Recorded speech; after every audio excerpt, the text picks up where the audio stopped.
കേരളത്തിൽ ഏറ്റവും വലിയ ഒരു അതിദരിദ്രനുണ്ട്. ആ ദരിദ്രനായത് ജനങ്ങളെ മുഴുവൻ ബാധിക്കും. ആ അതിദരിദ്രൻ ഗവൺമെൻറ്റാണ്. കേരളത്തിലെ ഏറ്റവും വലിയ അതിദരിദ്രൻ ഇപ്പോൾ സത്യത്തിൽ ഗവൺമെൻറ്റാണ്. ഗവൺമെൻറ്റിൻ്റെ കയ്യിൽ അത്യാവശ്യത്തിന് പോലും കാശില്ല. കോമ്പൗണ്ടിലുള്ള ചെങ്കല്ലുണ്ടെങ്കിൽ അത് വെട്ടാൻ അനുവാദം കൊടുക്കുകയാണ് അവിടുത്തെ തൊഴിലാളികൾക്ക് ശമ്പളം കൊടുക്കാൻ. ഇപ്പോൾ വലിയ പ്രഖ്യാപനം നടത്തിയില്ല അസംബ്ലിയിൽ. ബഹുമാനപ്പെട്ട മുഖ്യമന്ത്രി നടത്തിയ പ്രഖ്യാപനം കഴിഞ്ഞിട്ട് ധനകാര്യമന്ത്രി നടത്തിയ ഒരു പത്രസമ്മേളനമുണ്ട്. ബോഡി ലാംഗ്വേജ് നിങ്ങളൊന്ന് നോക്കിയാൽ മതി. അദ്ദേഹത്തിൻ്റെ വാക്കുകൾ എത്രമാത്രം ആത്മവിശ്വാസം ഉണ്ട് നിങ്ങളൊന്ന് നോക്കിയാൽ മതി. പാവപ്പെട്ടവന് കിട്ടിക്കൊണ്ടിരുന്ന സർവീസ്, അതുപോലെ തന്നെ ആരോഗ്യരംഗത്ത് മറ്റൊരു എങ്ങോ എല്ലാം പോയ കാലത്ത് അത് അപ്പോഴാണ് അതിദരിദ്രരില്ലാത്ത കേരളം എന്ന് പ്രഖ്യാപിക്കുന്നത്. ഇത് കുറച്ച് മുമ്പ് പ്രഖ്യാപിച്ചിരിക്കുകയാണെങ്കിൽ ഇതിനേക്കാൾ യാഥാർത്ഥ്യ ബോധമുള്ളത് എന്ന് പറയാൻ പറ്റും. ഇപ്പോൾ കൂടുതൽ മോശമായിരിക്കുകയാണ് ആളുകളുടെ സ്ഥിതി.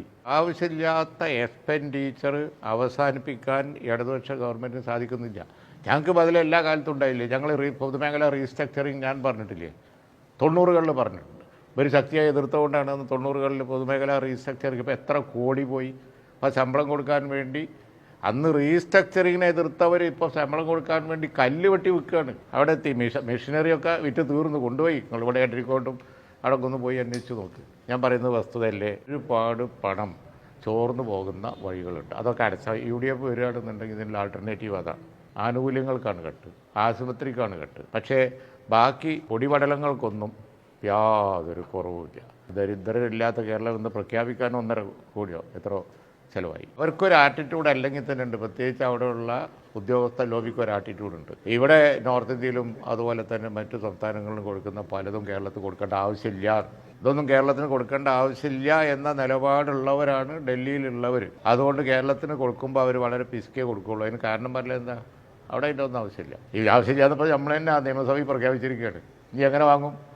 കാണാൻ നമുക്ക് കുറച്ച് കഴിയുമ്പോൾ പല ആനുകൂല്യങ്ങളും അവർ വെട്ടിക്കുറക്കും. കാശ് കൊടുക്കാത്തതുകൊണ്ട് ആശുപത്രിയിൽ കൊണ്ടുവച്ച ഉപകരണം എടുത്തു കൊണ്ടുപോവുക.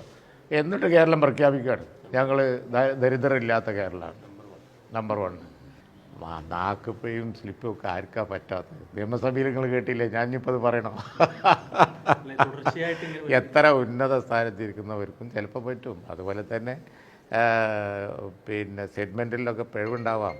അത് പാർട്ടിക്ക് രീതിയുണ്ട് എന്നുള്ളത് ജനങ്ങളെ ബോധ്യപ്പെടുത്തലാണ് പ്രധാനം. അത് ഞാൻ നാളെ പറഞ്ഞാൽ എന്നെയും തിരുത്തും, ഒരു സംശയവും വേണ്ട.